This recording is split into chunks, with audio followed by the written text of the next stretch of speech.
അസ്സലാമലൈക്കും. അപ്പോൾ ഞാൻ ഇന്ന് എസ്തെറ്റിക് നോട്ടൊക്കെ ഉണ്ടാക്കുന്നത് എങ്ങനെയാണെന്ന് കാണിച്ചു തരാൻ പോകുന്നത്. അതിനുമുമ്പ് പ്രിപ്പയർ ചെയ്ത് 2-3 നോട്ട്സ് ഒന്ന് എക്സാമ്പിളായിട്ട് കാണിക്കാം കേട്ടോ. ഒരെണ്ണം എന്ന് പറയുന്നത് എൻ്റെ ജിയോളജി നോട്ട്. അതിനൊരു ഗ്രീൻ തീമാണ് എടുത്തേക്കുന്നത്. അത് കഴിഞ്ഞിട്ട് ഞാൻ കാണിക്കാൻ പോകുന്നതെന്ന് പറയുന്നത് എൻ്റെ മൈനറിൻ്റെ നോട്ട് കാര്യങ്ങളൊക്കെയാണ്. അതിനൊരു ബേബി പിങ്കാണ്. ക്യാമറയിൽ ഇത്ര ഡാർക്കായിട്ട് ഫീൽ ചെയ്യണമെന്നുള്ളൂ. പിന്നെ ഞാൻ സെയിം തന്നെ ഒരു കുഞ്ഞു ബുക്കിൽ ഇതുപോലെ ഞാൻ നോട്ട് ഉണ്ടാക്കിയതാണ് കാണിക്കുന്നത്. അതിലെന്ന് വെച്ചാൽ ഞാൻ ബ്ലാക്ക് പെന്നു പകരം ബ്ലൂ പെന്നാണ് കേട്ടോ യൂസ് ചെയ്തത്. അപ്പോൾ നിങ്ങൾക്ക് ഇങ്ങനത്തെ ബുക്കിൽ നോട്ട് ഉണ്ടാക്കാമെന്നാണ് ഞാൻ പറഞ്ഞു വരുന്നത്. അപ്പോൾ ആദ്യം നിങ്ങൾ ഇതിൽ ഉപയോഗിക്കേണ്ട പേപ്പർ എന്ന് പറയുന്നത് നല്ല കട്ടിയുള്ള പേപ്പർ ആയിരിക്കണം. എന്ന് വെച്ചാൽ നമ്മൾ എഴുതുമ്പോൾ പുറകിൽ കളർ ആവരുതല്ലോ. ചില ബ്രഷ് പെന്നൊക്കെ എന്ന് വെച്ചാൽ പുറകിൽ കളറാവുന്നതാണ്. അപ്പോൾ നമുക്കത് മര്യാദയ്ക്ക് ഉപയോഗിക്കാൻ പറ്റില്ല. അപ്പോൾ എനിക്ക് കട്ടിയുള്ള പേപ്പർ എക്സ്ട്രാ വാങ്ങിക്കാൻ പറ്റാത്തതുകൊണ്ട് തന്നെ ഞാൻ എൻ്റെ റെക്കോർഡിലുള്ള ബാക്കി വന്ന പേജൊക്കെയാണ് എടുക്കുന്നത്. പിന്നെ ഒരു കളർ ഹൈലൈറ്റർ എടുക്കുക, പിന്നെ അതിൻ്റെ സെയിം ആയിട്ടുള്ളൊരു കളർ പെൻ എടുക്കുക, ഒരു ബ്ലാക്ക് പെൻ എടുക്കുക, പിന്നെ വൈറ്റ്നർ എടുക്കുക തെറ്റുമ്പോൾ മായ്ക്കാൻ വേണ്ടിയിട്ട്. പിന്നെ അതെല്ലാം കഴിഞ്ഞ് അവസാനം എല്ലാം കൂട്ടി യോജിപ്പിക്കുക. നമുക്കൊരു സ്റ്റാപ്ലർ എടുക്കാം. ഇത്രയും സാധനങ്ങളാണ് വേണ്ടത്. അപ്പോൾ ഞാൻ ആദ്യം തന്നെ എന്തായാലും ഡേറ്റും പേജ് നമ്പറൊക്കെ എഴുതുന്നുണ്ട്. ഇപ്പോൾ ഇതൊന്നും ഇല്ലാത്ത ബുക്കിലാണെങ്കിലും നേരെ ടോപ്പിൽ എഴുതിയാൽ മതി. പിന്നെ ഞാൻ ഒരു മൊഡ്യൂൾ എന്ന് വെച്ചാൽ ഒരു ചാപ്റ്ററാണ്. അത് സ്റ്റാർട്ട് ചെയ്യുമ്പോൾ മാത്രമാണ് ഇതുപോലെ ഹെഡിങ് ഡിസൈനും കാര്യങ്ങളൊക്കെ കൊടുക്കാറ്. അപ്പോൾ മൊഡ്യൂൾ 1 എന്നുള്ളത് ഏറ്റവും മുകളിൽ എഴുതിയിട്ട് ഒരു സിമ്പിളായിട്ടുള്ള ഒരു ലെറ്ററിങ് ചെയ്യുന്നത്. സാധാരണ ഞാൻ ഒന്നില്ലെങ്കിൽ ബ്ലാക്ക് ബ്രഷ് പെൻ കൊണ്ട് ചെയ്യും, അല്ലെങ്കിൽ സെയിം ഹൈലൈറ്റർ കൊണ്ടാണ് ചെയ്യുന്നത്. വലിയ ഭംഗിയാക്കണം എന്ന് ഉള്ളവർക്കാരാണെങ്കിൽ അങ്ങനെ ആക്കാം, അല്ലെങ്കിൽ ഇതുപോലെ സിമ്പിളായിട്ട് ചെയ്യണവരാണെങ്കിൽ അങ്ങനെയാണ്. അത് കഴിഞ്ഞിട്ട് മെയിൻ ഹെഡിന് ഞാൻ കൊടുക്കുന്നത് ഹൈലൈറ്റർ കൊണ്ട് വരച്ചിട്ട് അതിൻ്റെ മുകളിൽ ബ്ലാക്കിലാണ് കൊടുക്കുന്നത്.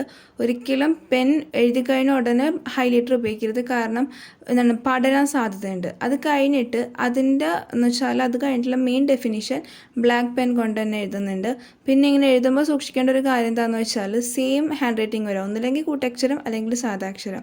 അത് കഴിഞ്ഞിട്ട് വന്ന സബ് ഹെഡിങ് എന്ന് പറയുന്നത് ഞാൻ നേരത്തെ പറഞ്ഞ ഒരു കളർ പെൻ എന്ന് പറഞ്ഞില്ലേ, അതുകൊണ്ടാണ് ചെയ്യുന്നത്. അത് കഴിഞ്ഞിട്ട് അതിൻ്റെ ഡെഫിനിഷനും നമ്മളങ്ങ് എഴുതി പോകണം കേട്ടോ. അപ്പോൾ ഹൈലൈറ്റർ ഇല്ലാത്ത ആൾക്കാരാണെങ്കിൽ സ്കെച്ച് ഉപയോഗിച്ചാലും മതി. വല്ലാണ്ട് അങ്ങ് പേപ്പറിൽ നിന്ന് പുറകിലോട്ട് വരാത്ത ഭാഗത്തിലുള്ള സ്കെച്ചൊക്കെ ഉണ്ടെങ്കിൽ അത് ഉപയോഗിച്ചാലും മതി. പിന്നെ നോട്ട്ബുക്ക് സെലക്ട് ചെയ്യുന്നവർ ശ്രദ്ധിക്കേണ്ട കാര്യം എന്താണെന്ന് വെച്ചാൽ പരമാവധി ബ്ലാങ്ക് അല്ലെങ്കിൽ റൂൾഡ് അല്ലാത്ത ബുക്ക് എടുക്കുക. കാരണം റൂൾഡ് ബുക്ക് ആകുമ്പോൾ മെയിൻ ഫ്രണ്ടിൽ ഫസ്റ്റ് ടോപ്പിൽ തന്നെ മാർജിനൊക്കെ വേണ്ടി ഒരുപാട് സ്പേസ് നമുക്കവിടെ പോകുന്നുണ്ട്. അതേസമയം റൂളല്ലാത്ത വരയില്ലാത്ത ബുക്കാണെങ്കിൽ അങ്ങനത്തെ ഒരു പ്രശ്നം ഉണ്ടാവുന്നില്ല.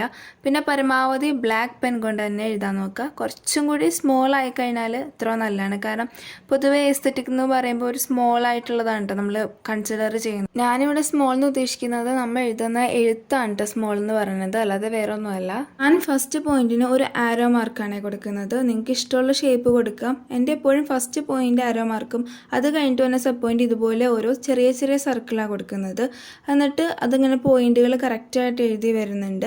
അങ്ങനെ എല്ലാം എഴുതി കഴിഞ്ഞിട്ട് നമുക്ക് കുറച്ചും കൂടി ഇമ്പോർട്ടൻ്റ് ആയിട്ട് ഫീൽ ചെയ്യുന്ന കാര്യങ്ങൾ ആ പറഞ്ഞ കളർ പെൻ കൊണ്ട് ഒന്നില്ലെങ്കിൽ അണ്ടർലൈൻ ചെയ്യുക, അല്ലെങ്കിൽ ഇതുപോലെ പെട്ടി പോലെ വരക്കാൻ പറ്റുന്നതാണ് കേട്ടോ. കണ്ടോ, ഇതുപോലെ നമ്മൾ പെട്ടി പോലെ വരച്ചാൽ കുറച്ചും കൂടി എടുത്ത് കാണുന്നുള്ളൂ. എന്നിട്ട് വരുന്ന ചെറിയ നോട്ട് കാര്യങ്ങളൊക്കെ ഉണ്ടല്ലോ, അത് ഞാൻ പെൻസിൽ കൊണ്ടാണ് എഴുതുന്നത്.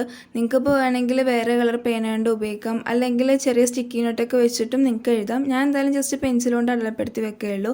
അത് കഴിഞ്ഞ് ഞാൻ നേരത്തെ പറഞ്ഞ ആ ഒരു ടോപ്പിക് കംപ്ലീറ്റ് ചെയ്യാതുകൊണ്ട് പുതിയ ടോപ്പിക്ക് ചെയ്യുന്നുണ്ട്. നേരത്തെ ചെയ്ത സെയിം മെത്തേഡിൽ ഹൈലൈറ്റർ കൊണ്ട് വരച്ച് മെയിൻ ഹെഡിങ് കൊടുത്ത് അത് കഴിഞ്ഞതിൻ്റെ സംഭവങ്ങൾ എഴുതിയിട്ട് പിന്നെ അത് ഹെഡിങ് ഞാൻ കളർ പെന്നെ കൊണ്ട് കൊടുക്കുന്നുണ്ട്. അപ്പോൾ ഇങ്ങനത്തെ പ്രൊസീജിയർ കണ്ടിന്യൂസ് ഈ മൊഡ്യൂൾ ഫുള്ള് പോകാണ്ട് അടുത്ത മൊഡ്യൂൾ എത്തുമ്പോൾ നമ്മൾ വേറെ കളർ കൊടുക്കുക. അപ്പോൾ ഇങ്ങനെയാണ് നമ്മൾ പൊതുവെ ഇതുപോലെ ആസ്തെറ്റിക് നോട്ടൊക്കെ നമ്മൾ ചെയ്യുന്നത്. അപ്പോൾ വളരെ എളുപ്പത്തിൽ നമുക്ക് ചെയ്യാൻ പറ്റുന്നതാണ്. പിന്നെ എനിക്കൊരു ഇമ്പോർട്ടൻറ്റ് കാര്യം പറയാനുള്ളത് എന്താണെന്ന് വെച്ചാൽ ഇതൊരിക്കലും ക്ലാസ് റൂമിൽ വെച്ച് ചെയ്യരുത്. നമ്മൾ വീട്ടിലൊക്കെ എത്തിക്കഴിഞ്ഞിട്ട് മാത്രമേ ഇത് ചെയ്യാൻ പാടുള്ളൂ. പിന്നെ ഞാൻ ഈ നോട്ട് പ്രിപ്പയർ ചെയ്യുന്നത് എപ്പോഴും തിയറി മാത്രമുള്ള വിഷയങ്ങൾക്ക്, അല്ലാതെ പ്രോബ്ലം തിയറിയും കൂടി മിക്സ് ആയിട്ട് വരുന്നതിന് ഒരിക്കലും ഞാൻ ഇതുപോലെ നോട്ടൊന്നും പ്രിപ്പയർ ചെയ്യാറില്ല കേട്ടോ. അപ്പോൾ ഇത്രയൊക്കെയുള്ള ഇന്നത്തെ വീഡിയോ. നിങ്ങൾക്ക് വീഡിയോ ഇഷ്ടമെങ്കിൽ ലൈക്ക് ചെയ്യുക, ഇതുപോലത്തെ കണ്ടന്റ് ഇഷ്ടമുള്ള എല്ലാ ഫ്രണ്ട്സിനും ഷെയർ ചെയ്ത് കൊടുക്കുക. പിന്നെ ഇതുപോലത്തെ വീഡിയോ ഒക്കെ വേണ്ടി സബ്സ്ക്രൈബും ചെയ്യുക. അപ്പോൾ അടുത്ത് എടുക്കാമെന്ന് പറയാം. Bye bye.